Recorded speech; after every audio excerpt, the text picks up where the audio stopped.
আওয়ামী লীগের পুরো শাসনামলটা যেরকম আমি আমার নিজের এলাকায় আমার জীবনে বহু জেলখানায় করেছি। রাজনীতি যে কঠিন সময় আপনাকে পার করতে হয়েছে, জেলে যেতে হয়েছে এবং আপনার অনেক সহকর্মী গুম হয়েছে। আপনার খুব কাছের একজন বন্ধু ইলিয়াস আলী, তাকে গুম করা হয়েছে এবং তার কোনো হদিস এখন পর্যন্ত পাওয়া যায়নি।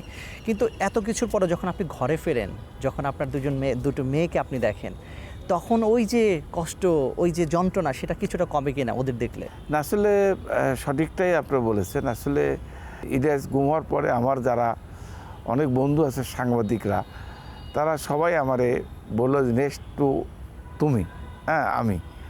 সো আমি একটু ভয় পেয়েছিলাম।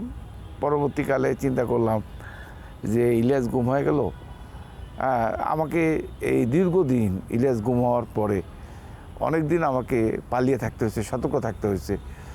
এবং সত্যি কথা বলতে কি, যে আমি যেটা বলছিলাম যে এই যে এখন আমি রাত্রিতে নিশ্চিত ঘুমাই, এই যে আমার বাচ্চাদেরকে একটু বুকে জড়িয়ে ধরি বা আদর করি বা দেখা হয়, কথা হচ্ছে, তো এটা গত 17 বছর কখনোই আমি এটা ভাবিনি। কারণ প্রতিটা মুহূর্তেই ছিল আতঙ্কময়। অর্থাৎ এই আওয়ামী লীগের পুরো শাসনামলটা যেরকম আমি আমার নিজের এলাকায় আমার জীবনে বহু জেলখানায় করেছি, কিন্তু জেলের বাইরেও যখন আমি ছিলাম, আমি কখনো স্বাভাবিকভাবে ঈদ করতে পারিনি।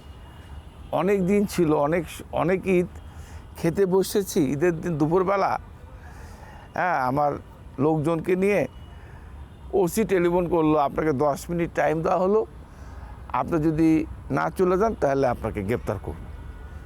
এই যে থ্রেট, খাবারে রেখেই গ্রেপ্তার এড়ানোর জন্য হয়তো আমাকে নাটোর থেকে চলে আসতে হয়েছে।